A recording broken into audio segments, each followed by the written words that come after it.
All right, good morning. Welcome back.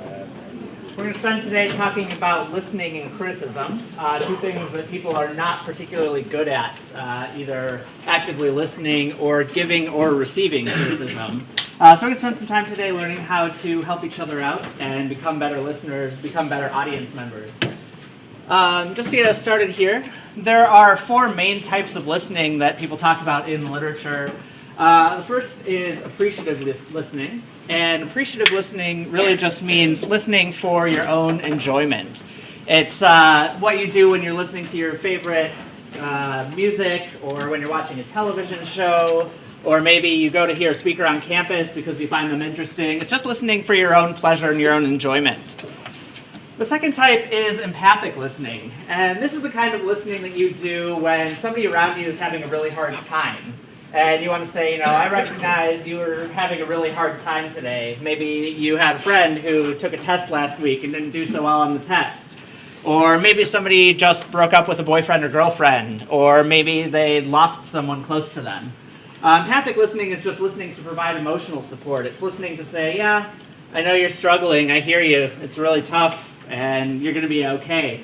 Empathic listening is pretty common when people are going through a hard time, and it's usually what you see when you, if any of you have taken psychology classes, there are actually a lot of therapists who will engage in empathic listening as well, and will nod and smile a lot and ask a lot of follow-up questions. And sometimes that's just to really get the answer to those questions and get the person to dig deeper, but sometimes it's just telling someone, yeah, I really hear you, and I know you need someone to listen to right now, and I know you need to vent.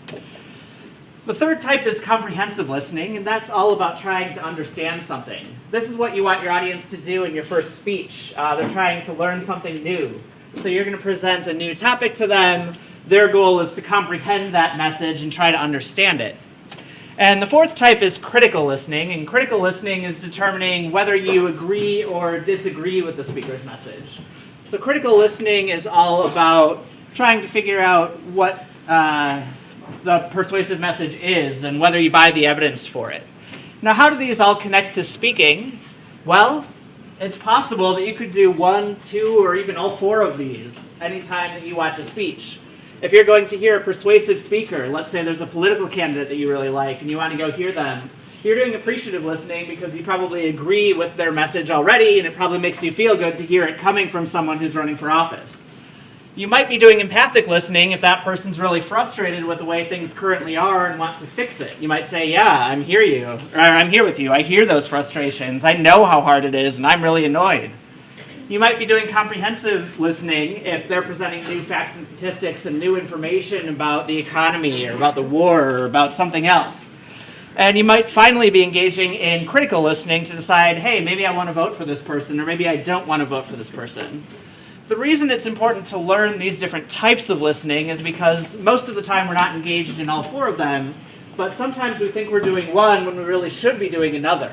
And so as an audience member, it's important to think, what is my purpose for being here, and what kinds of listening am I going to do, and how do I go about doing that? A lot of us are not very good at listening. So just as a refresher, you probably covered this in lab last week, but this is the communication model. And we talked about it last week that if everything goes right, a message comes from the source, it goes through a particular channel, it gets to the receiver understands it, message received, all is good, all is well with the world. What we're going to be talking about today is when that doesn't go quite as planned. We're going to spend a lot of time on the receiver side of things to see what happens when things don't go according to plan. Well, one of the ways that that happens is through interference. And interference, sometimes in the literature on the communication model, is referred to as noise. So sometimes that can be literal noise. Yesterday when I taught this lesson, I had a student cough right as I was teaching this, and I pointed to the first row and I said it could be a student coughing in the front row. It could be construction that's happening outside. It could be physical noise of some kind that's distracting you from hearing the message. Interference also could be something that's not noise in the classical sense, but it could be maybe the power goes out. Or it could be that there's some other distraction in the room, like a bug or an animal that's gotten in, or the temperature in the room.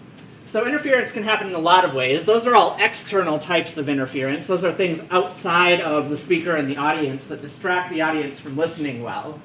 There's also internal interference, and that's just kind of when we tune out a message. Maybe we're distracted, we're thinking about what we want to have for lunch or dinner. Or maybe the speaker's talking and we don't like what they have to say, and so we put up a mental block. That's internal interference that can get in the way and a barrier to listening. The other alternative from the receiver's end of things is to give feedback. They let the speaker know how things are going and if they're going well. So feedback could be nodding and smiling. It could be merely just looking up at the speaker and seeing if they're paying attention. It could be not being on your phone or computer. It could also be verbal or nonverbal feedback. All of this is an opportunity for the audience to let the speaker know how they're doing. And this is really important for what we're going to call criticism. Criticism is another term that we're going to use for specific feedback on that speaker's speech. So that's what we're going to spend most of the day today. And we've talked a lot in here about ethics that people have on the speaker side of things. Last week we talked a little bit about political correctness. And I said, you might not like political correctness, but as a speaker, even if you don't like it, there may be good reasons to engage in it. We talked about how easy it is to lose your ethos as a speaker and how difficult it is to get it back. Well, some of this class is about learning how to speak better, but some of it's also learning how to listen to other people speak better. And so I think there's some things that we can do ethically as listeners to try and help each other out. So the first thing is just being there and being fully present, not just being physically there, but really giving your speaker your undivided attention. You want to avoid any kind of prejudging the speaker. That's where the word prejudice comes from. That means that if somebody is standing up here and talking, and you're judging them based on their appearance or based on their political views or something else, and you're not open to receiving their message, that can be a problem. The third thing is maintaining a free expression of ideas. And that is one thing that I think most students are good at. I've been teaching this class for about 7 years now. I haven't had anyone shoot down the speaker. I haven't had anyone be too mean to a speaker. Where I mostly see this is in Q&A sessions. After someone gives a speech, someone will try to rip their ideas apart or engage in an ad hominem attack where they're attacking the person rather than the issue. And what this all comes back to is what we talked about last week, where it's not about political correctness per se, but it's about that personal courtesy. It's that golden rule kind of mentality of if you want to have your ideas heard, you also have to be willing to listen to the ideas of others, even if you don't like them. Now, a lot of us are not particularly good at listening, and so I want to give you some strategies for how to do it better, because one way to grow as speakers is to listen to other speeches and to figure out what we like and what we don't like about the speeches that we're hearing. Now, there's a joke from The Simpsons from a long time ago, where Ralph up here, who's a young kid with special needs, is going off to a summer camp or some other activity. He's getting on a bus to go somewhere. And his dad yells to him right as he's getting on the bus, "Now, Ralphie, if your nose is bleeding, it means you're picking it too much or not enough." That's kind of how listening happens for some of us. Despite what you may hear, it is actually possible to listen too hard. You probably know that it's easy to listen not enough. Listening too hard often happens when people are trying to get every single thing a speaker says down. There's actually been a lot of studies on this, And if you're sitting in a college lecture, or if you're trying to listen to debates or anything like that, a lot of people who are new to taking notes will take notes and they'll try to write down every single thing the person says word for word. Kind of like if you were to give your speech from a manuscript.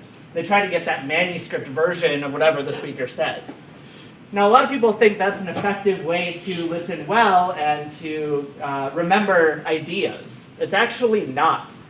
You probably have had this experience where you're trying to write down what a speaker is talking about, and you know they have 4 main points, and you've been scribbling everything they're saying down, and you know that they have 4 main points, but you've only written 2 down, and you can't remember the other 2. If you try to write down everything word for word, you're probably going to miss a lot of things. And so part of why I'm trying to teach you outline format in this class is not just to help you deliver your speeches, but also to help with your memory when you're taking notes. We talked a little bit about memory and delivery in here a few weeks ago. This is another one of those things that helps you out. Rather than trying to write down everything, think about a speech or a lecture or whatever you're listening to in terms of main points and subpoints. Write down the key words and don't necessarily worry about every little detail, but write down the things that really strike you as important. That's what happens when you listen a little bit too hard, is you try to write everything down word for word, and you find out you actually miss a lot more and it's hard to retain information. Listening not hard enough often has to do with situational audience analysis. It has to do with that internal and external noise that we talked about, trying to reduce distractions. The speaker can do whatever they want to do to try and reduce that from their standpoint, but ultimately some of that is ethically incumbent upon the audience to try and engage in that and try to figure out what am I likely to get distracted by and how do I reduce my own distractions. Now, a lot of people also find that it's really hard to pay attention for long periods of time. I heard a study a few years ago that said for every year that a small child is older, they're able to listen for 1 more minute at a time. So if you have a 7-year-old, they're able to listen for about 7 minutes. If you have a 14-year-old, they're able to listen to about 14. I don't know if that's accurate, but one of the challenges here has to do with the way that our brains are hardwired. So I'm going to ask you to guess, and you can just shout out some numbers at me, I'll repeat them back to you. When we're talking, what do you think is the average rate of how many words per minute we can say? So shout out some numbers. How many words per minute can you say as a speaker? 200. 60. 100. 100. 73. 73. 150. Anybody go higher than 200? Was it? 250. Sometimes I feel like I'm playing The Price is Right with this game. The average speaking rate, according to another public speaking textbook, is about 120 to 150 words per minute. So you can speak about 2 words per second, maybe a little over that. I happen to be on the faster end of that. I try to slow my speaking down when I'm up here talking. Sometimes I don't always remember to do that, but it's one of the things that I try to do.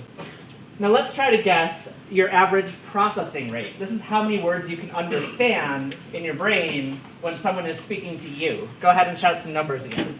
200. 200. 40. 40. 60. 60. 100. 100. 50. 80. 80. 20. 20. 73. 73 again. Can anybody go lower than 20? Would anyone go? Okay, 7. Would anyone go higher than 200? 5,000. 5,000. Okay. Your average processing rate is somewhere around 400 to 800 words per minute. This varies a lot from person to person, but it's somewhere in that range. And if you don't believe me, the next time you go to YouTube, there's a setting on YouTube that you can watch videos at twice the speed that they're given. So you can pull up any speech on YouTube, put it on double speed, and see how much you're able to understand. If you can understand the whole thing, or mostly the whole thing, that's 300 words per minute. And a lot of us can understand things even faster than double speed. So what does this mean for us as speakers when we're giving speeches? Well, it means that I, the speaker, can only say words so fast, but my members of the audience can process words at a rate much faster than that. What happens, what studies have shown, is that when people are able to process faster, they have to find other things to do with their time. It's kind of like having ADD or ADHD. I apologize for that analogy if it offends any of you.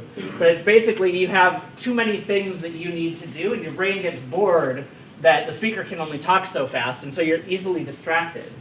And so from the speaker's standpoint, you have to do all of those things like signposting and having good delivery and try and get your audience to pay attention again when they get distracted. But as an audience member, you can also recognize, hey, it's okay, I might get distracted from time to time, but I really need to remember to refocus my energy back to the speaker. I'll tell you that my wife is dyslexic, and a lot of times she's had a hard time when she's been in school because she'll be doodling or on Facebook, and people will be like, why aren't you listening to me? She actually listens better when she's taking notes because she's able to fill that gap between how fast her brain can process and how slowly the speaker talks. And so there's something about that. The third thing that often gets in the way of good listening is when speakers jump to conclusions. This is that prejudging the speaker, trying to figure out beforehand, hey, I'm not interested in the speaker's message, so I'm just going to tune out. Every once in a while, that's okay, but I really encourage you in your classrooms, especially when you're giving speeches, to really try and give your speakers and really try to give your instructor your attention whenever you can. The last thing that happens in that gap between the processing rate and the speaking rate is that people get distracted by things that are happening in the room. People will sometimes get distracted by what you're wearing. People will get distracted by your delivery. Now, a few years ago, Gap put out an ad saying, if you're a tenure-track professor and you're a woman, you should dress like this to try and attract your students. I'll tell you, I've never once on a teaching evaluation had someone say, you know, Dr. Server, you really need to dress better. I've never had that. My female colleagues get it all the time. And we can talk about the gender dynamics with that. You can make your own assumptions about that. But it's very common for people to get distracted by even people's clothing or their gestures or their movements. And so you can try to control as much of that as you can from the speaker's perspective, but from an audience's perspective, it's kind of important to recognize that it may not be fair to get distracted by personal appearance or other things related to that. So if you're going to develop good listening skills, you want to participate in active listening. And that's just shorthand for not just letting the words hit your ears and you hear them, but really paying close attention so that if someone were to ask you, what did you learn, you could repeat back to them as much as you possibly could remember. You want to pay really close attention. Another textbook that I've taught out of said that after a speech is given, people, like 10 minutes after the speech, remember about half the things that were in the speech.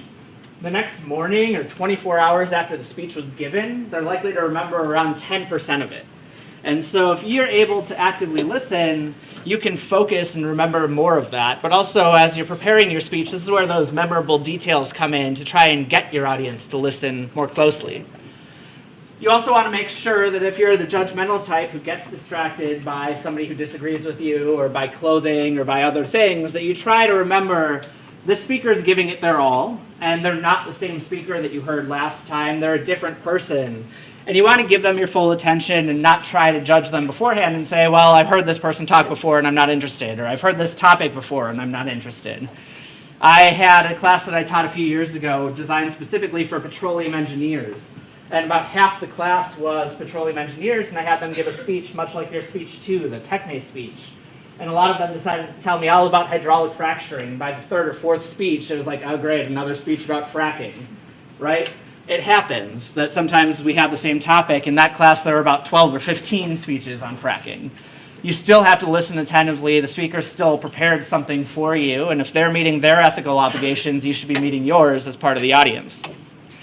Now that takes us into the other side of things, which is criticism. Criticism, like I said, is more this word for feedback rather than the negativity association that we often have with it. Most of the time when people think of criticism, they say, oh great, someone's going to tell me everything I'm doing wrong. I know I'm doing some stuff wrong. I don't like hearing what I'm doing wrong. I don't want to hear it. When we're talking about criticism in here, and when we're talking about speech criticism, we're talking more comprehensively than that. We're talking about everything, what the speaker's doing well, what they're not doing so well, what they might have done differently, what they might do differently next time. It's much more akin to critical thinking or engaging fully with whatever it is that the person's talking about. Good criticism will incorporate multiple points of view. So it's really trying to get at every single thing the speaker does and really paying close attention to it.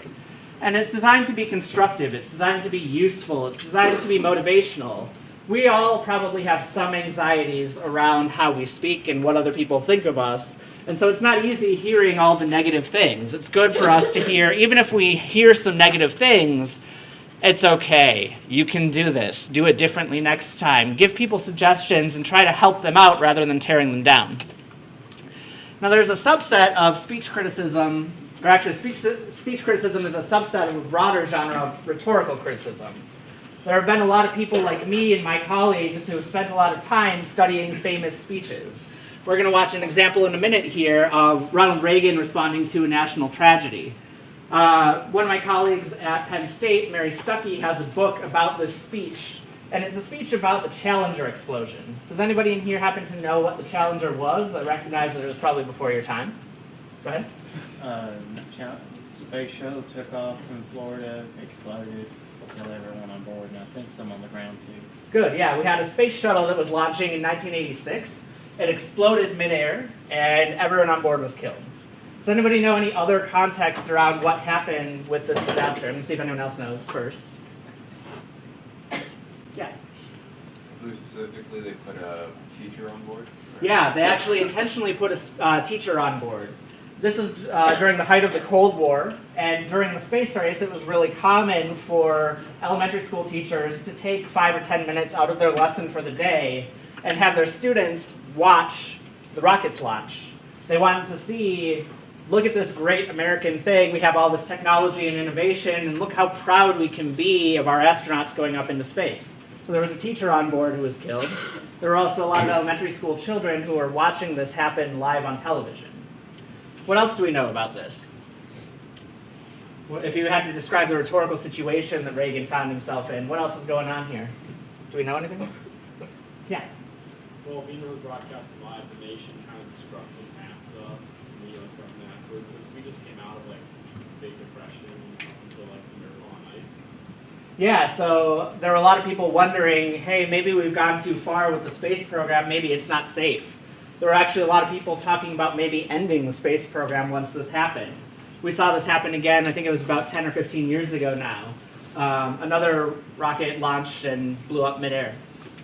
Anything else that he might be dealing with? What's his exigence? Who's his audience? What's his, what constraints does he face?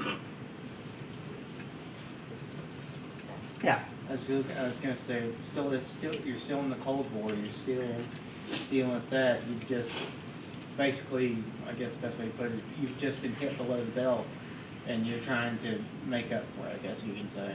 Yeah, so in this Cold War context, we're trying to demonstrate our military and technological advancement, and this was a time when that didn't go so well. And so the Russians probably were sad that this thing happened, but they also probably looked at it and said, well, those Americans don't really know what they're doing yet. And so it was kind of a national tragedy.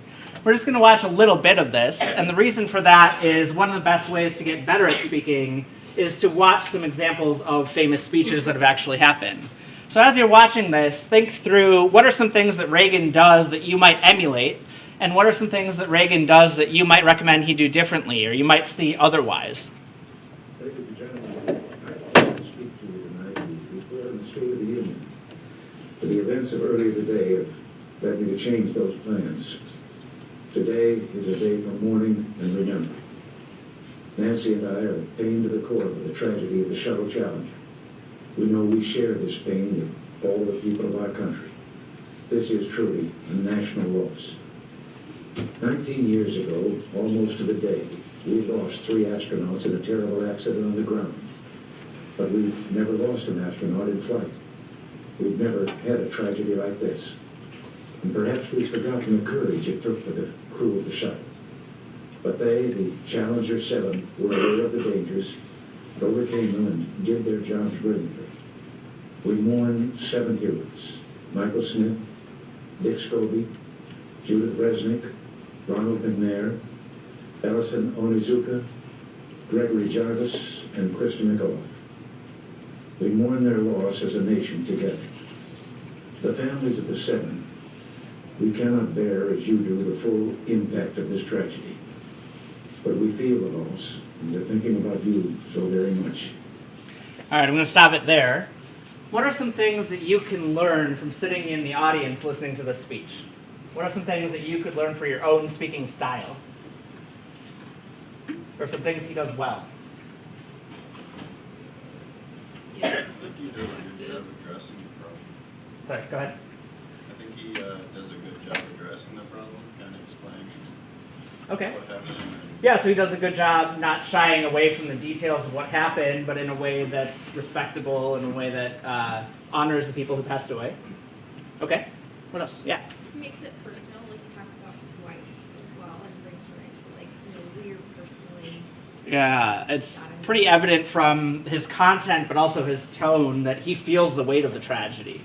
He's indicating that. I've talked in here before about whether your tone matches the content of what you're saying. The content's really sad here. If he hadn't mentioned that he and his wife were personally feeling the tragedy, if he had been smiling, if he had talked a little bit faster, this probably would feel a little bit insincere, right? Good. What else?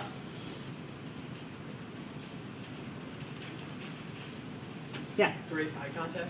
He has good eye contact. There's something that's actually really interesting about this, and that is that he's doing something that I'm teaching you not to do in here.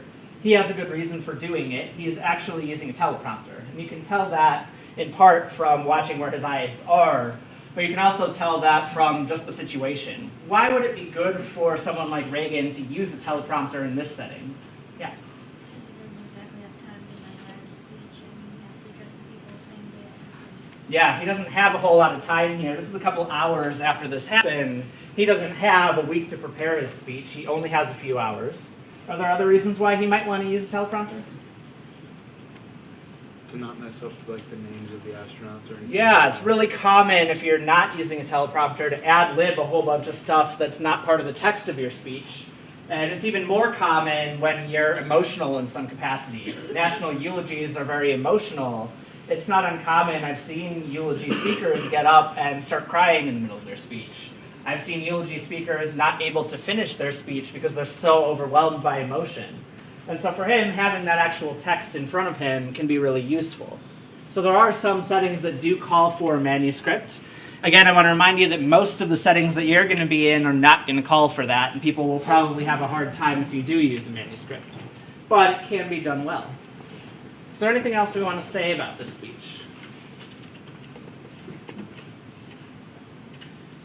My other two classes pretty much agreed that this was a really well done version, and had he delivered it any differently, it would have been really challenging. I mentioned my colleague Mary Stuckey's book. One of her arguments in that book is, had Reagan not delivered this speech the way that he did, we might not still have a space program. People were so impressed and comforted by this speech that they said, okay, we can continue to do this even though we've had a national loss and a national tragedy. So rhetorical criticism is what a lot of academics like me spent a lot of the 20th century doing. If they were studying speeches, they were writing about famous speeches, and they were writing about those speeches in context. They were looking at what was happening in history, they were looking at what was happening in culture, and they looked at how the speech was influenced by those things, but also how that speech might have changed things. So Reagan, that speech that you just watched, was one of those speeches that might have changed the course of history, and that's part of why we look up to it.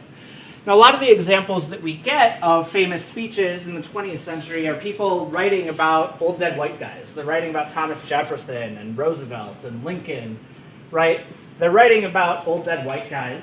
And toward the end of the 20th century, a lot of people started realizing, hey, wait a minute, there are also good speeches by women. There are also good speeches by people of color. There are also good speeches of people around your age and not people in their 50s and 60s. And so rhetorical criticism is one way to learn from famous examples. We learn from famous examples what it takes to do well, because these people either had to do well in their speech, or they got to where they are because of their speaking ability. Now, there's also the other side of it, which is not rhetorical criticism of famous speeches, but rhetorical criticism of everyday examples. This is really what you're going to be doing more of in here. Your lab instructors are having you do a speech criticism assignment this week.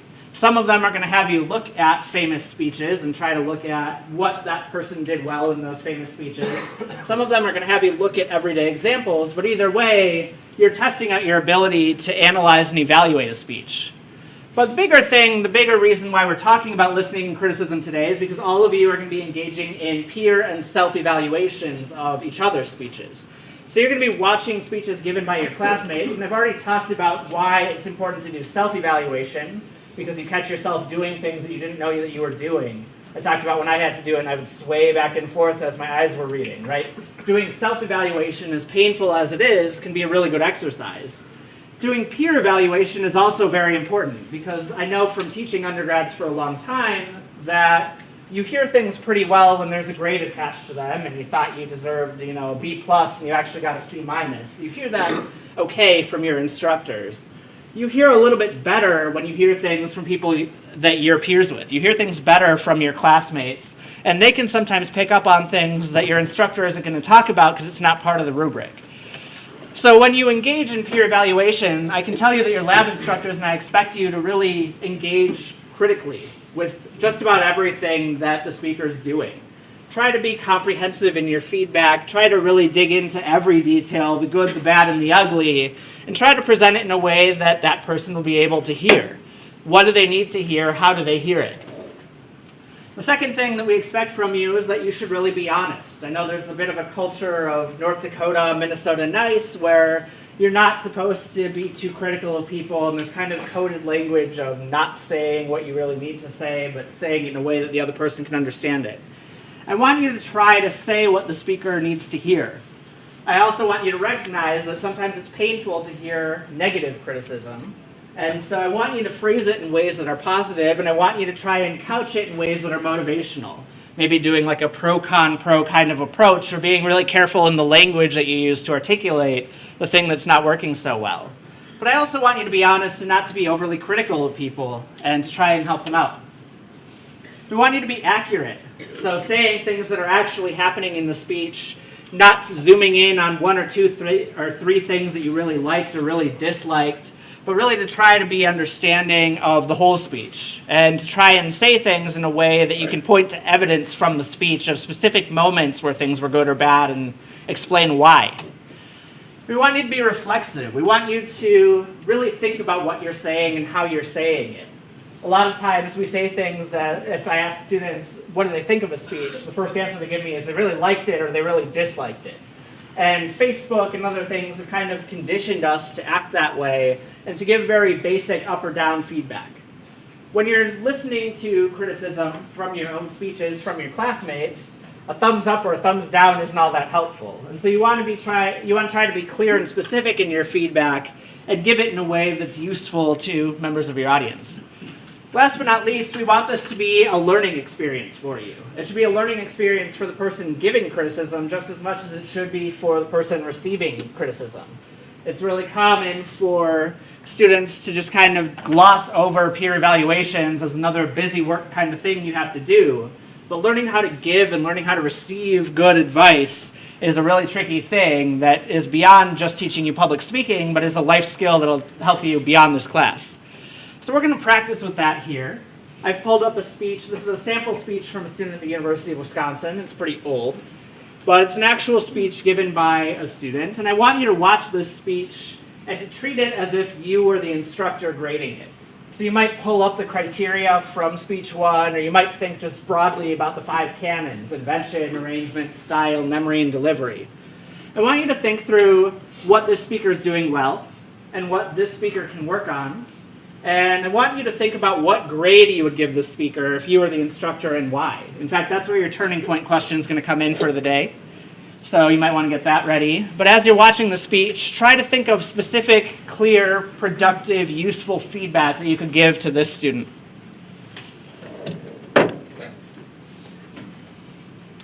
Chili peppers can be incredibly hot, but they're still one of my favorite things to eat. Whether it's Mexican food, Thai food, or plain old Texas chili. The spicier the better in my opinion. So when thinking about a speech topic, I thought it'd be a really neat idea to do it on chili peppers. Chili peppers have been around for thousands of years. Their scientific name is capsicum. I think that's how it's pronounced. They're different from black peppers, which come from Asia.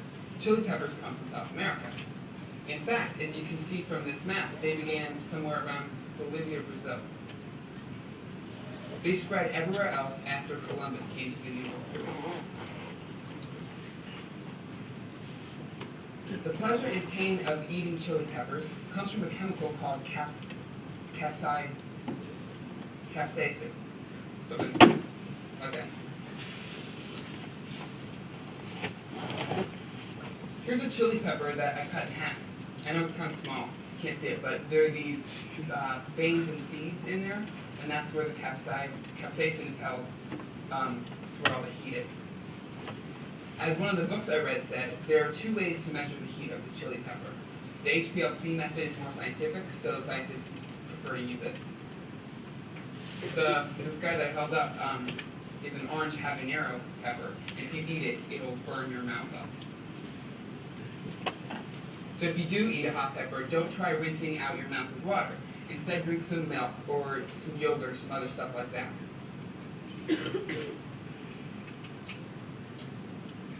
Milk also helps if you burn your skin from contacting with a pepper.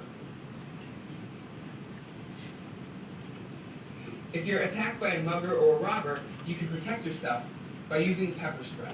The spray burns the eyes and skin and gives you enough time to escape. According to Jack Challam, chili peppers also have lots of medical benefits.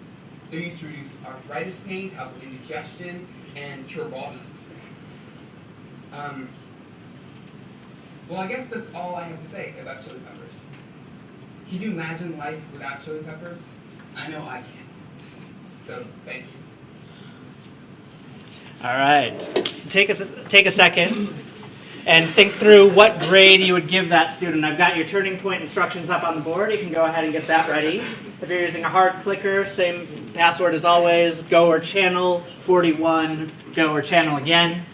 If you're using the phone app, you're going to open your app, log in, and the session ID for today is the same one we've been using, 110C. That's 110C. Doesn't matter if it's uppercase or lowercase. But your question for today is going to have to do with what grade you would give him. So I'll pull that up here and give you some time for it. Holy cow, it's actually working today.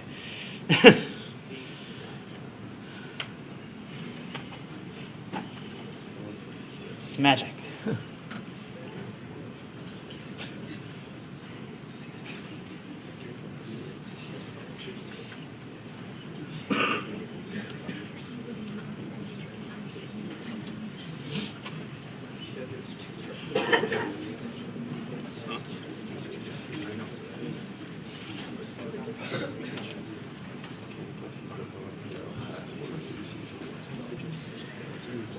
Looks like we're close to topping off. Raise your hand if you need some more time. All right, take another 30 seconds or so. 110C.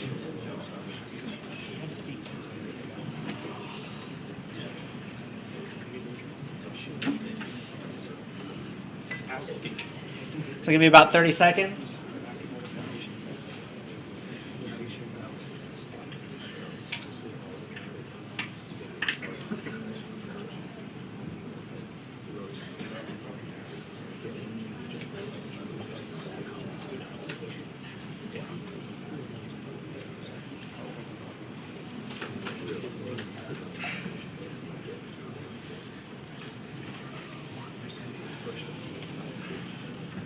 All right, so it looks like most of you put them in the C range. This is pretty consistent with what my other 2 classes said yesterday. So let's talk about that for a second here. Anybody want to tell me why you gave him the grade that you did? What's a specific piece of feedback that you would give him? Yeah? Rather unprepared and just not even ready. Yeah, he didn't seem very prepared. He didn't seem very confident in his message. He was just kind of going through the motions. Okay? Yeah? You like to pause more than you talked. Yeah, lots of awkward pauses. That's usually a sign that that speech isn't very well rehearsed. He probably hadn't spent enough time on memory. Yeah? Even though he had decent information, one of the problems was that he was using words like I think and I guess on his information. Yeah, he had lots of hedging and lots of powerless language to indicate, I don't really know what I'm talking about. You might have even seen him stumble over words a couple times, capsicum and capsaicin. He couldn't say them. He was like, I think it's something like that, I don't know. And it seemed like he wasn't really confident.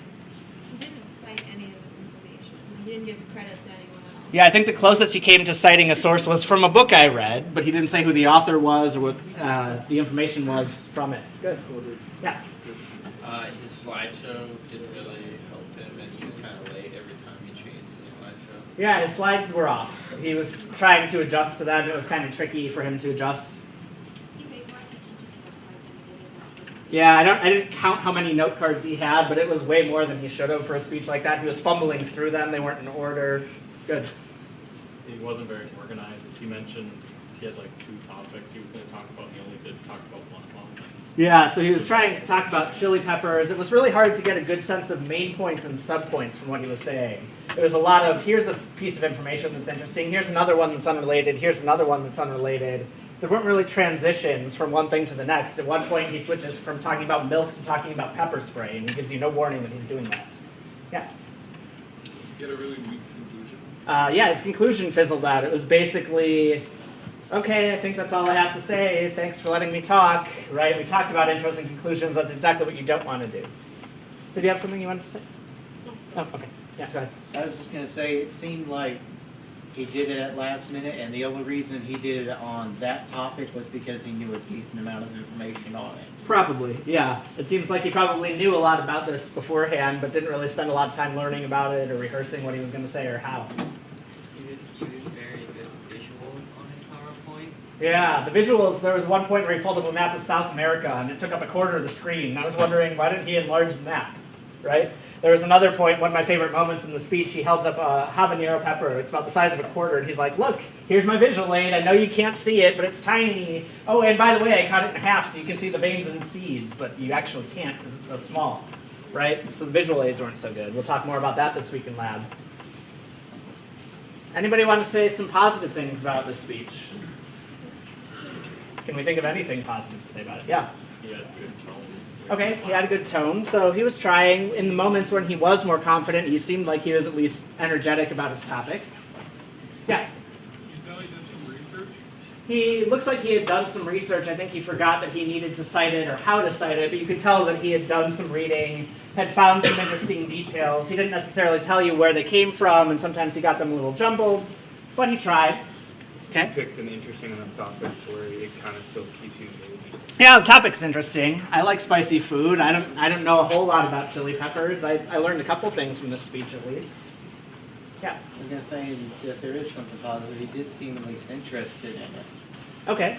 or at least appeared to me like he's interested. Right. So he's enthusiastic about it, and I've said that if you're enthusiastic about your topic, your audience is likely to be as well. He was able to get in front of the audience and speak. Yeah, at the very least, he got through his speech, right? He didn't have to run out of the room. He didn't pass out. He was able to say what he needed to say, so he survived.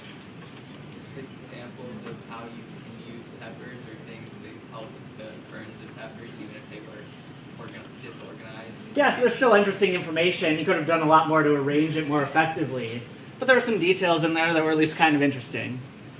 So this is the bell curve that looks pretty similar to what I got yesterday when I asked this question. And I know that there are some of you who are thinking, well, I'm going to give him a higher grade than he probably deserves, because if I give him a lower grade, then I've set the bar high, and I need to meet that bar. So if I give this kid an A and I just do better than him, then I'm guaranteed an A, right? That's not how your lab instructors and I think. We take your peer evaluation seriously, but we also know that we've graded a lot of speeches, and undergrads sometimes will give their friends good ratings, or they'll give a speech a good rating because it had one good moment, like a good joke in it. So we talked about a lot of negative things about this speech and what he could have done differently or better. Let's watch the revised version of the speech now and see what he does. Imagine your mouth burning like wildfire, your eyes squirting out uncontrollable tears, and your face red and sweating profusely. Are you sick? No, you just took a bite of a screaming hot chili pepper. Congratulations, you're partaking in a worldwide tradition that has been spicing up lives and diets for thousands of years. My own desire for spicy meals led me to investigate why I get red in the face and salivate over the mere thought of eating a spicy chili. In the process, I've discovered there's a lot more to chili peppers than I've ever imagined. Today, I'd like to share with you what I've learned about the history of chili peppers, why they can be so spicy, what to do if you eat a too hot pepper, and some of the ways chili peppers are used other than in foods.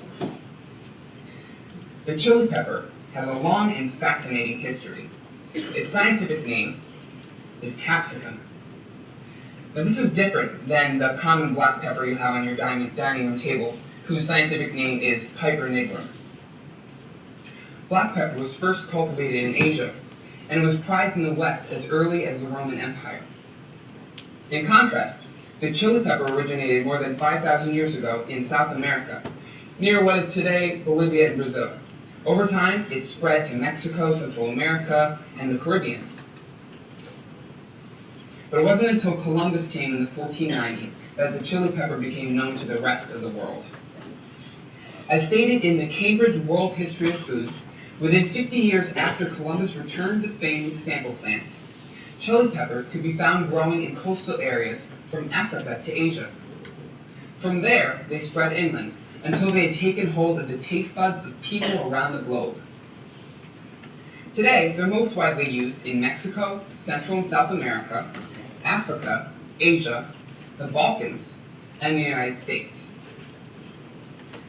Carolyn Dilley and Susan Belsinger, authors of the Chili Pepper book, estimate that 25% of the world's adult population uses chili peppers as a part of their daily diet.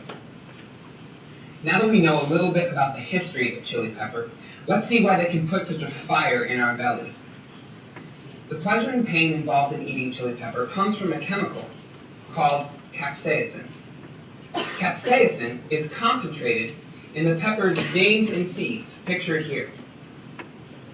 To enjoy the flavor of chili pepper without burning your stomach or mouth, avoid the veins and seeds when cooking or eating them. P.W. Boslin tells us in the book Spices, Herbs, and Edible Fungi that chili pepper intensity is measured in two ways. The first was developed by Wilbur L. Scoville in 1912. This method uses trained testers to measure chili peppers in Scoville heat units. These range from 0 to 300,000. According to Boslin, this test is subjective because it relies on the individual tester's sensitivity to capsaicin. The second, more widely used test is called the High Performance Liquid Chromatography Test, more commonly known as HPLC. This is also measured in Scoville heat units, but it's more objective. The chili pods are dried and ground, and then the chemicals responsible for the heat are analyzed and rated according to pungency. I'm going to stop him there. You get the point. I think we could go around the room and say what he did better in this one than he did in the other one. First time around, he was probably somewhere in the D range. The second time around, I'm going to tell you he's not perfect, but it's much better than where he would have been. So just before you all pack up and before you all head out, I want to tell you some more things about peer evaluations and how your instructors see them. These are actual things that I've gotten from my students in peer and self-evaluations. One time I had a student giving a peer evaluation. I asked, what was the speaker's central idea? And the respondent said, I had no idea what the speaker was talking about. Anybody want to guess what grade they gave him? An A, an F, B. Give him a B minus. If you have no idea what a speaker is talking about, it probably looks like that first video that we watched, and it probably wasn't organized very well. It also probably wasn't delivered very well. I watched this speech, and let me tell you, it did not earn a B minus.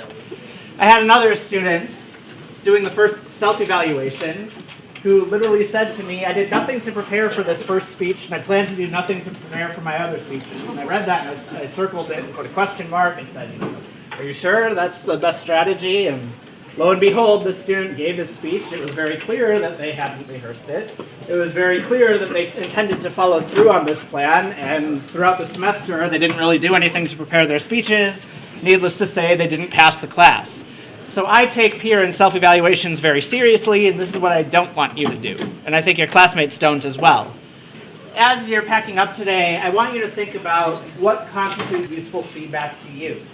Anytime that you're giving feedback, engage in a little bit of audience analysis and think through, if I were receiving this feedback, how would it sound to me? Would it feel good? Would it be honest? Would it be accurate? Would it be all those things that we talked about?